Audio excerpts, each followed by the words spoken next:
Welcome to my YouTube channel. आप लोगों को पिछले क्लास में ये होमवर्क मिला था। इस होमवर्क को हम क्या कर रहे हैं, आज सोल्व कर दे रहे हैं आपको कि इसको कैसे सोल्व किया जाए, क्या अप्रोच क्या है इसमें। ध्यान दोगे कि आइसोमेरिज्म में हम लोग ये रिलेशनशिप एस्टेब्लिश करना है। इसमें पहला और दूसरा कह रहा है क्या होगा, पहला और तीसरा, पहला ये दूसरा और तीसरा दोनों सब के बीच रिलेशन क्या है। तो इस चीज़ को आप ध्यान दोगे यहाँ कि इसमें पेरेंट चेन ध्यान दोगे। पहले तो मॉलिक्यूलर फार्मूला आप पहले चेक कर लोगे। तो इसमें 4 कार्बन C4 1 2 3 4, हाइड्रोजन 3 2 5 2 7 2 9 1 10 H10O। यही मॉलिक्यूलर फार्मूला इसका भी है C4 H10O और इसका भी वही है C4 H10O। ध्यान देना। तो अब हम लोग रिलेशन बता सकते हैं आइसोमर का। इसमें फंक्शनल ग्रुप पहले देख लो, आपकी दोनों फंक्शनल ग्रुप तो अल्कोहल ही है। यहां पर फंक्शनल पेरेंट चेन में 1 2 3 4 कार्बन और यहां पर भी पेरेंट चेन में 4 कार्बन। कार्बन का संख्या कांस्टेंट है, तो ये तो चेन आइसोमर पक्के से नहीं होगा क्योंकि चेन में कार्बन का संख्या सेम है। फंक्शनल ग्रुप का पोजीशन बदल रहा है, यहाँ 1 नंबर पर है, यहाँ फंक्शनल ग्रुप 2 नंबर पर है, तो ये पक्के से पोजिशनल आइसोमर कहलाएगा। यहाँ ध्यान दो, पहला और तीसरा, इसमें पेरेंट चेन चुनोगे तो ये पेरेंट चेन हो जाएगा। 1 2 3 नंबर पर फंक्शनल ग्रुप, यहाँ भी अल्कोहल है, यहाँ भी अल्कोहल है। 2 नंबर पर यहाँ है आपको OH लगा हुआ है, यहाँ 1 नंबर पर लगा हुआ है, तो इसका क्या हो जाएगा, पोजिशनल आइसोमर हो जाएगा ये भी, क्योंकि फंक्शनल ग्रुप का पोजीशन बदल रहा है। लेकिन दूसरा और तीसरा देखो तो ध्यान से, इसके पेरेंट चेन में 3 कार्बन है। ध्यान दोगे, मिस्टेक है, ये मिस्टेक, पोजिशनल आइसोमर नहीं होगा। इसके पेरेंट चेन में 4 कार्बन और इसके पेरेंट चेन में 3 कार्बन, और फंक्शनल ग्रुप का पोजीशन भी बदल रहा है। तो बताए थे कि फंक्शनल आइसोमर होने के लिए पेरेंट चेन में कार्बन का संख्या कांस्टेंट होना चाहिए। यहाँ कांस्टेंट नहीं है, मिस्टेक हुआ था, ध्यान दोगे। तो इसमें ये और ये कार्बन का संख्या वेरी कर रही है, चेन आइसोमर होगा। दूसरा और तीसरा देखो, इसमें कार्बन का संख्या 4, इसमें कार्बन का संख्या 3, तो चेन आइसोमर। इस तरीके से आप इस क्वेश्चन को सोल्व करोगे। किस तरीका से कि हम बता दे रहे हैं आपको कि हम लोग पढ़े हुए हैं पीछे कि अल्कोहल 1 डिग्री 2 डिग्री और 3 डिग्री अल्कोहल था, ये डिफरेंट फंक्शनल ग्रुप में नहीं काउंट हो रहा था। हम लोग इस चीज़ को बढ़िया से पढ़े हुए हैं पिछले लेक्चर में। लेकिन एमीन जो है और एमाइड जो है, ये भी 1 डिग्री 2 डिग्री और 3 डिग्री होता था। तो तीनों अलग अलग फंक्शनल ग्रुप ये होता है। इस चीज़ को आप कहीं पर नोट कर लोगे कि ये 1 डिग्री एमीन है, ये देखो 2 डिग्री एमीन है, ये 3 डिग्री एमीन है और ये भी 1 डिग्री एमीन है। अब अगर ये और ये डिफरेंट फंक्शनल ग्रुप है, इस तरीका से आप इसका रिलेशन बताओगे। हम थोड़ा पानी पी लें।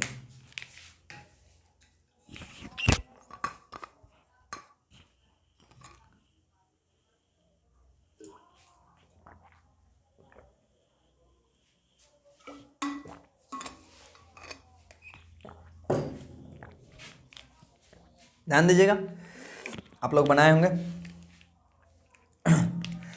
पहला और दूसरा ध्यान दोगे, इसके पेरेंट चेन में हम बताए थे कार्बन का संख्या पेरेंट चेन में कुछ भी हो जाए, लेकिन जब फंक्शनल ग्रुप बदल रहा हो तो वो फंक्शनल आइसोमर होगा। तो पहला और दूसरा फंक्शनल आइसोमर होगा। पहला और तीसरा देखो, ये 3 डिग्री एमीन, ये 1 डिग्री एमीन, ये भी फंक्शनल आइसोमर होगा। पहला और तीसरा, पहला और चौथा देखो ध्यान से, तो ये 1 डिग्री एमीन, ये भी 1 डिग्री एमीन। तो अब यहां पर मामला फंस गया। तो अब यहां देखेंगे पेरेंट चेन, इसमें कितना कार्बन है, 3 1 4 कार्बन, यहां भी 4 कार्बन। पेरेंट चेन में कार्बन का संख्या कांस्टेंट है और फंक्शनल ग्रुप का पोजीशन बदल रहा है। 1 2 नंबर पर, यहां 1 ही नंबर पर है, तो ये पोजिशनल आइसोमर होगा। चेन आइसोमर तो होगा नहीं, चेन कांस्टेंट है। ध्यान देना। आगे दूसरा और तीसरा के बीच क्या रिलेशन है। यहां पेरेंट चेन में 3 कार्बन, यहां पेरेंट चेन में 2 कार्बन, लेकिन कार्बन का संख्या अगर बदल रहा हो या नहीं बदल रहा हो, इससे नहीं मतलब है। जब फंक्शनल ग्रुप बदल जाए, ये 2 डिग्री ये 3 डिग्री, तो दूसरा और तीसरा फंक्शनल आइसोमर होगा, कहीं कोई शक नहीं है। दूसरा और चौथा ध्यान दोगे, ये 2 डिग्री एमीन, ये 1 डिग्री एमीन, ये भी फंक्शनल आइसोमर होगा। अब आगे तीसरा और चौथा, ये 3 डिग्री एमीन और ये 1 डिग्री एमीन, बिल्कुल फंक्शनल आइसोमर होगा। तो इस चीज को आप देखोगे ध्यान से। ये रहा इसका सॉल्यूशन इस क्वेश्चन का। आगे हम लोग बढ़ते हैं नेक्स्ट क्वेश्चन की ओर। ये होमवर्क था आप लोग का, यहां ध्यान दोगे। एक चीज और नोट कर लोगे कहीं पर कि अल्कोहल ये लगा हुआ हो तो इसको अल्कोहल बोलते हैं, लेकिन एक और फंक्शनल ग्रुप, ये अलग फंक्शनल ग्रुप होता है, ध्यान दोगे। जब ये बेंजीन में किसी एक जगह OH डायरेक्ट जुड़ा हुआ हो कार्बन से तो इसको बोलते हैं फिनॉल। और ये दोनों डिफरेंट फंक्शनल ग्रुप कहलाते हैं। काफी ज्यादा चेंजिंग आ जाता है इन दोनों के प्रॉपर्टी में।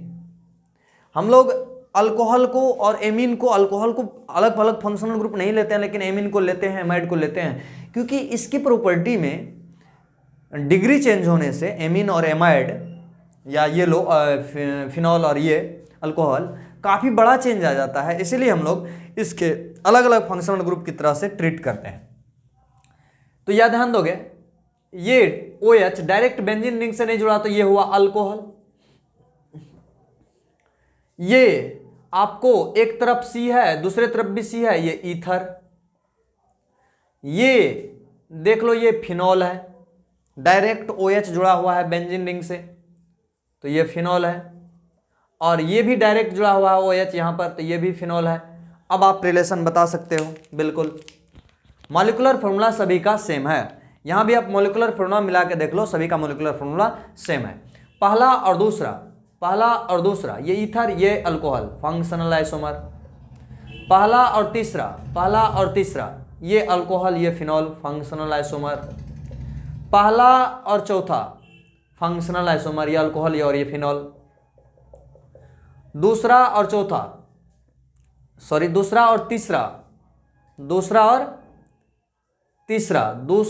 तीसरा ये ईथर, ये अल्कोहल, फंक्शनल आइसोमर। दूसरा और चौथा ध्यान दोगे, दूसरा और चौथा ये ईथर, ये फिनॉल, फंक्शनल आइसोमर। तीसरा और चौथा ध्यान दोगे, ये भी फिनॉल, ये भी फिनॉल, लेकिन मिथाइल का यहां पोजीशन और यहां पोजीशन देख लो, पोजीशन वेरी कर रहा है, so both are called positional isomer. इस तरीका से हम लोग आगे बढ़ते हैं। ये नेक्स्ट क्वेश्चन, इसी को हम यूज कर लें इसके लिए। ये ध्यान दोगे, पहला और दूसरा इसमें क्या कहलाएगा, ध्यान देना, पहला और दूसरा। एक चीज और आप याद रखोगे, यहां पर बहुत सारा अलग अलग चीज हम बता रहे हैं। डबल बॉन्ड और ट्रिपल बॉन्ड एक दूसरे में अपने आप में दोनों डिफरेंट फंक्शनल ग्रुप है, डिफरेंट फंक्शनल ग्रुप है। यहां ध्यान दोगे इस बात पर, तो ध्यान देना, पहला और दूसरा जो है ये ट्रिपल बॉन्ड और ये डबल बॉन्ड है। दोनों का मोलिकुलर फॉर्मूला एक बार देख लो तो 3 2 5 C5, हाइड्रोजन 3 और 2 5 और 3 8 H8, C5 H8। यहां भी आप देख लो इसका मोलिकुलर फॉर्मूला, C5 2 1 3 1 4 1 5 3 8, सभी का मोलिकुलर फॉर्मूला यही है, आप इसको चेक कर सकते हो। तो पहला और दूसरा ये ट्रिपल बॉन्ड, ये इसमें डबल बॉन्ड है। ये एक ट्रिपल बॉन्ड 2 डबल बॉन्ड के बराबर लग रहा है हम लोगों को। आगे पढ़ने वाले हैं इस टॉपिक को, डिग्री ऑफ अनसैचुरेशन, तो वो देखना ना भूलें, बिल्कुल उसको आप लोग पढ़ोगे। तो पहला और दूसरा जो है ये डिफरेंट फंक्शनल ग्रुप है, so both are called functional isomer. पहला और तीसरा दोनों देखो अलग अलग फंक्शनल ग्रुप है, तो फंक्शनल आइसोमर। पहला और चौथा जो है ये सेम फंक्शनल ग्रुप आ गया, लेकिन इसके पेरेंट चेन में देखो तो कितना कार्बन है, 1 2 3 4 5। इसके पेरेंट चेन में देखो कितना कार्बन है, 4। तो पेरेंट चेन में कार्बन का संख्या बदल जाए तो इसको बोलते हैं चेन आइसोमर। दूसरा, पहला और चौथा हो गया, दूसरा और तीसरा ध्यान दोगे, इसमें भी मल्टीपल बॉन्ड में डबल बॉन्ड है, इसमें भी डबल बॉन्ड है, तो इसमें चेंजिंग क्या है, यहां कार्बन का संख्या 5, इसमें कार्बन का संख्या 4, ये चेन आइसोमर होगा, चेन आइसोमर हो जाएगा, ये कार्बन का संख्या इसमें बदल रहा है।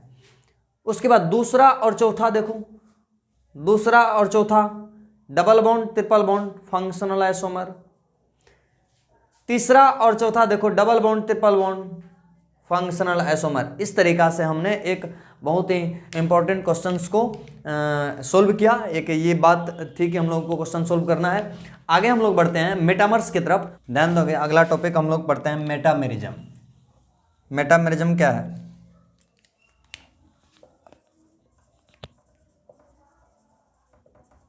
मेटामेरिज्म बहुत इंपॉर्टेंट है, ये इसमें बच्चा कंफ्यूज होते रहता है, तो इस चीज़ को हम पूरा क्लियर कर दें कि इसका भी, ये भी स्ट्रक्चरल आइसोमेरिज्म का टाइप्स है। तो मॉलिक्यूलर फार्मूला ये तो सब में होता है, तो ये सेम होना चाहिए। स्ट्रक्चरल फार्मूला ये स्ट्रक्चरल फार्मूला डिफरेंट होना चाहिए, लेकिन ये किसके कारण डिफरेंट होना चाहिए? जैसे चेन आइसोमर में चेन बदल रहा था, पोजिशनल आइसोमर में पोजीशन बदल रहा था सब्स्टिट्यूएंट का, फंक्शनल आइसोमर में फंक्शनल ग्रुप बदल रहा था। यहां क्या होना होगा? तो ध्यान दोगे, change in arrangement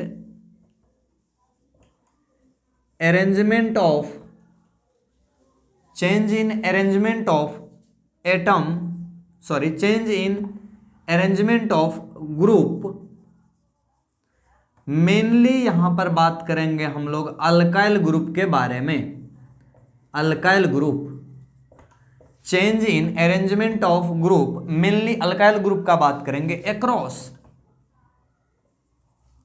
across polyvalent functional group. तो एक बात यहां पर हम लोग को नया चीज सीखने को मिलेगा अब, कि पॉलीवैलेंट फंक्शनल ग्रुप किसका क्या होता है। पॉलीवैलेंट फंक्शनल ग्रुप बोलते हैं जिसका वैलेंसी एक से ज्यादा हो, मोर देन वन। मतलब क्या कर रहा है ये?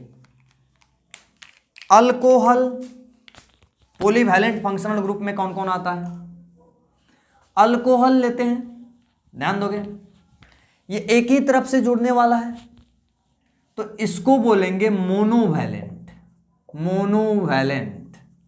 ये नहीं होगा यहां पर, तो यहां पर होगा ईथर, दोनों तरफ जुड़ सकता है। ये बायवैलेंट है, बायवैलेंट मतलब पोली में हो गया एक से अधिक।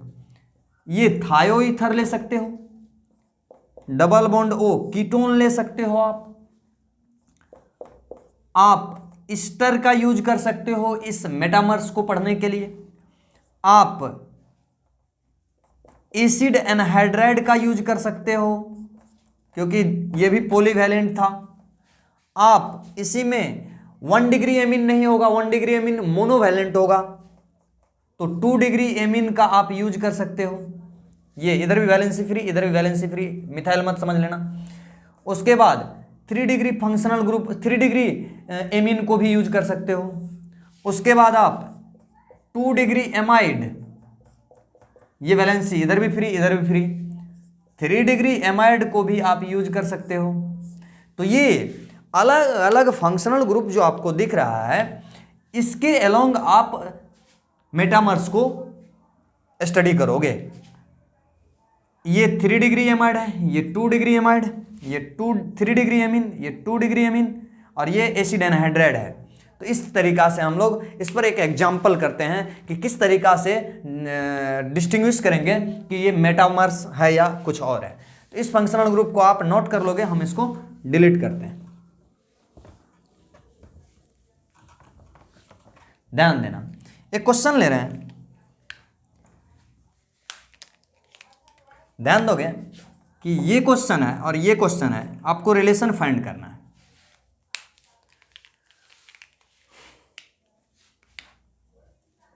एक चीज यहां पर आपको ध्यान देना होगा कि फंक्शनल ग्रुप कांस्टेंट होना होगा। नोट में आप लिख लोगे कि फंक्शनल ग्रुप नहीं बदलना चाहिए। अगर फंक्शनल ग्रुप बदल जाएगा तो फिर फंक्शनल आइसोमर की तरफ हम लोग चल जाएंगे। तो फंक्शनल ग्रुप कांस्टेंट होगा, यहां कांस्टेंट होगा फंक्शनल ग्रुप। ध्यान दोगे, यहां ये ईथर है और ये भी ईथर है, तो फंक्शनल ग्रुप कांस्टेंट है। लेकिन समझना हम लोगों को कि पॉलीवैलेंट फंक्शनल ग्रुप जो है, ये ईथर आपको यहां प्रेजेंट है, इसके अक्रॉस अल्काइल ग्रुप बदल रहा है या नहीं बदल रहा है। अगर ऐसा हो रहा है तो वो पक्के से मेटामर्स होगा। यहां देखो इस तरफ आपको लगा हुआ है ब्यूटाइल और इस तरफ लगा हुआ है मिथाइल। एक तरफ मिथाइल एक तरफ ब्यूटाइल, लेकिन इसमें देखो तो एक तरफ प्रोपाइल और दूसरे तरफ इथाइल। बिल्कुल यहां पर आपको दिख रहा होगा कि अल्काइल ग्रुप इधर मिथाइल था, हो गया इथाइल, इधर था ब्यूटाइल, हो गया प्रोपाइल। तो ये दोनों कंपाउंड मेटामर्स कहलाएंगे। आगे और भी सारा एग्जांपल करेंगे तो और भी क्लियर होगा। आप यहां पर इस चीज को ध्यान दोगे, क्योंकि अक्रॉस इस पॉलीवैलेंट फंक्शनल ग्रुप के अक्रॉस अल्काइल ग्रुप का परिवर्तन हो रहा है, चेंज हो रहा है। यहां ध्यान दो तो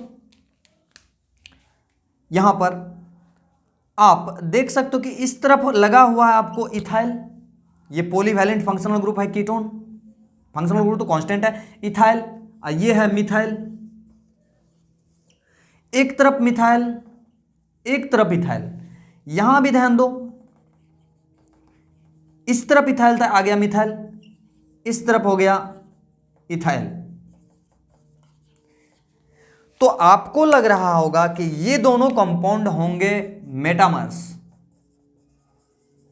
बट मेरा जवाब है कि ये मेटामर्स नहीं है। क्यों?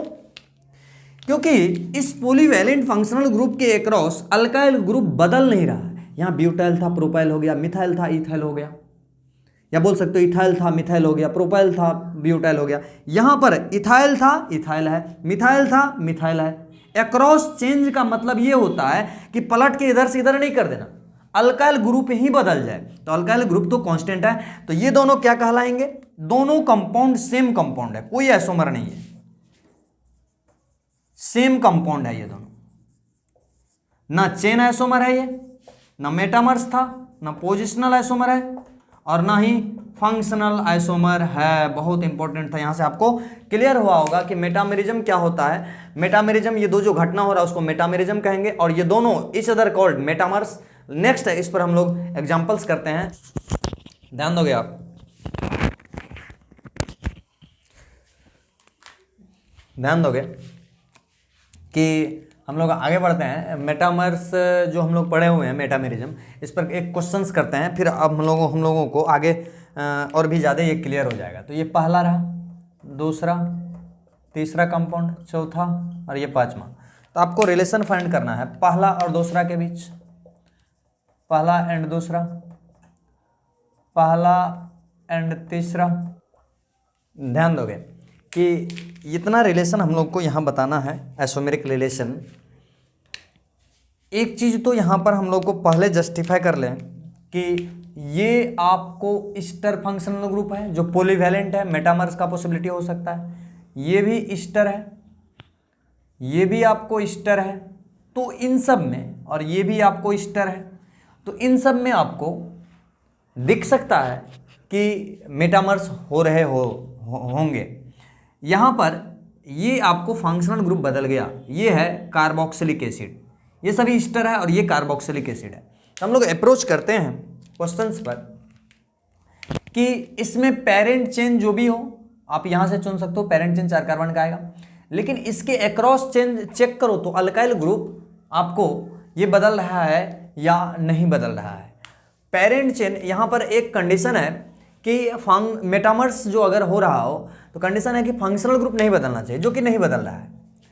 तो इधर है लगा हुआ अल्काइल, ओ से जो कनेक्टेड है मिथाइल है, ये मिथाइल है। यहाँ देखो ओ से कनेक्टेड हो गया इथाइल, इधर था एक तरफ प्रोपाइल और हो गया यहां पर इथाइल।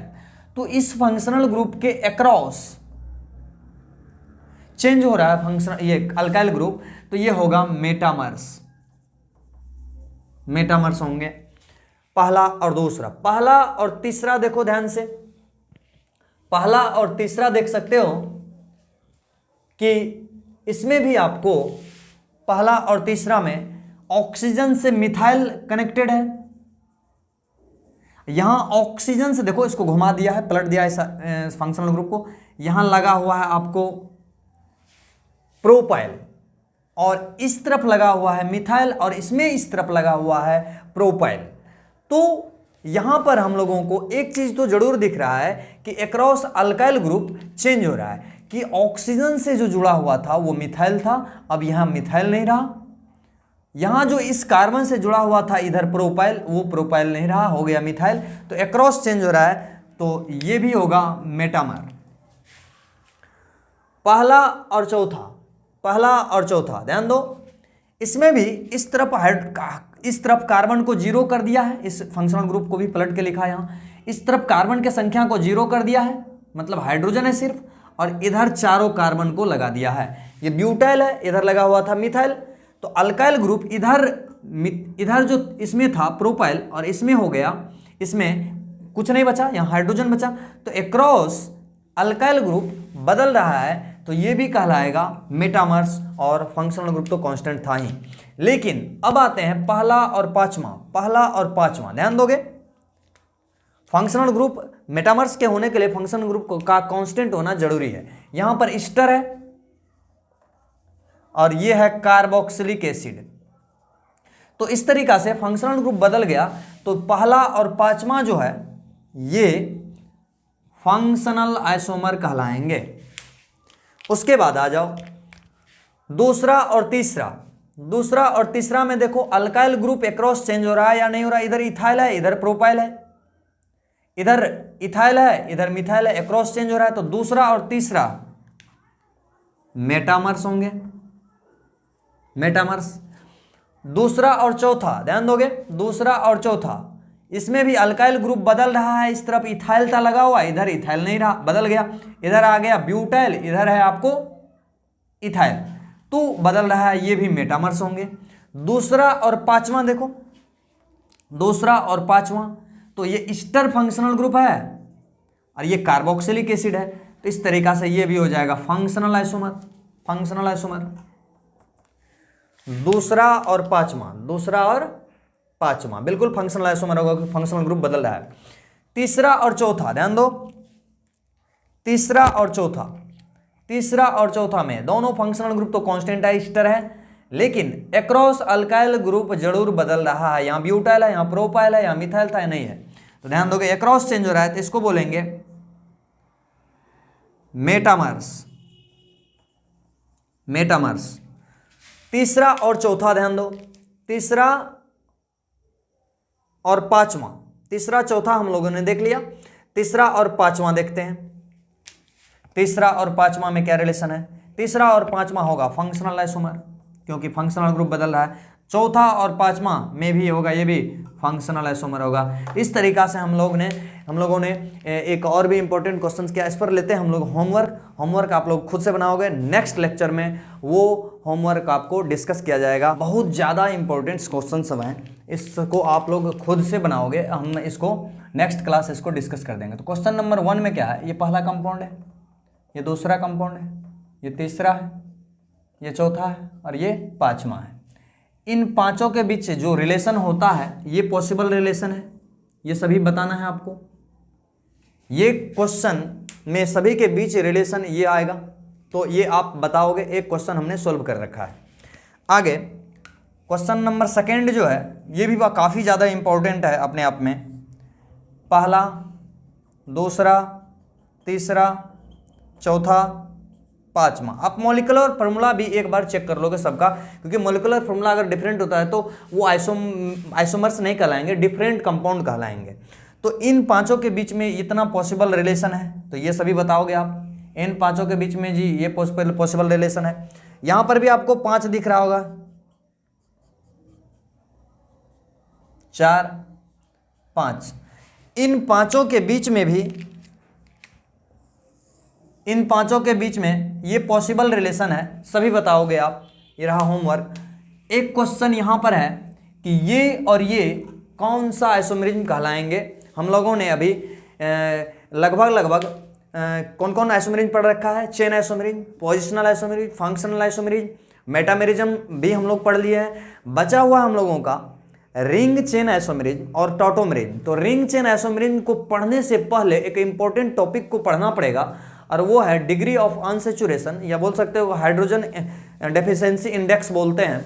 तो नेक्स्ट क्लास में हम लोग डिस्कस करेंगे डिग्री ऑफ अनसैचुरेशन। तो ये दो कंपाउंड के बीच क्या रिलेशन है बताओगे, फिर आप इन दोनों कंपाउंड के बीच रिलेशन बताओगे क्या है, और फिर इन दोनों कंपाउंड के बीच रिलेशन बताओगे क्या है, और फिर इन दोनों कंपाउंड के बीच रिलेशन बताओगे। सभी अलग अलग क्वेश्चंस हैं, मतलब ये और ये क्या कहलाएंगे, ये और ये क्या कहलाएंगे, ये और ये क्या कहलाएंगे।